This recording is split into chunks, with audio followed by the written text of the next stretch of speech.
مرحبا بكم في قناة تجاربي. فيديو اليوم سيكون عن وصفة رائعة لسلطة الجرجير المفيدة بصوص دبس الرمان اللذيذ. الوصفة سهلة جدا ومكوناتها متوفرة وصحية للغاية. سنحتاج إلى حزمتان جرجير، حبتان طماطم، نصف حبة بصل أبيض أو بصلة كاملة إذا كنتم تحبون البصل. وقبل أن نكمل من فضلكم ادعموا القناة بالطريقة التالية: ادعمونا بالاشتراك في قناة تجاربي عبر الضغط على زر الاشتراك الأحمر، ثم الضغط على زر الجرس حتى تصلكم التنبيهات فور نزول فيديوهاتنا الجديدة، ولا تنسوا اللايك. والآن دور مكونات صوص دبس الرمان اللذيذ. سنحتاج إلى عصير ليمونة، 3 ملاعق زيت زيتون، 4 ملاعق دبس الرمان، ملح حسب الرغبة، ورشة فلفل أسود.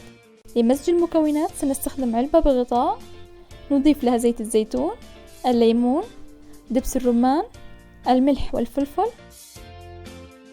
نقوم بإغلاق العلبة ورج المكونات جيدا مع بعضها البعض. هذه الطريقة رائعة وأنا معتمدة عليها لإعداد كافة أنواع الصوص بسهولة واحترافية. في وعاء كبير نضيف الجرجير، الطماطم والبصل، نحرك الخضروات، وسنضيف الصوص قبل الأكل مباشرة لتتناولوا سلطة طازجة ومقرمشة. ونقوم بمزج المكونات جيدا مع بعضها البعض ونضعها في صحن التقديم. يمكنكم تزيينها بحبات الرمان أو الجوز، واستمتعوا بمذاق وفوائد لا حصر لها. حاولوا دائما تقديم الخضروات بشكل ووصفات مختلفة حتى تتشجعوا في تناولها والاستفادة منها. يمكنكم مراجعة المقادير والطريقة بالكامل في صندوق الوصف في أسفل الفيديو.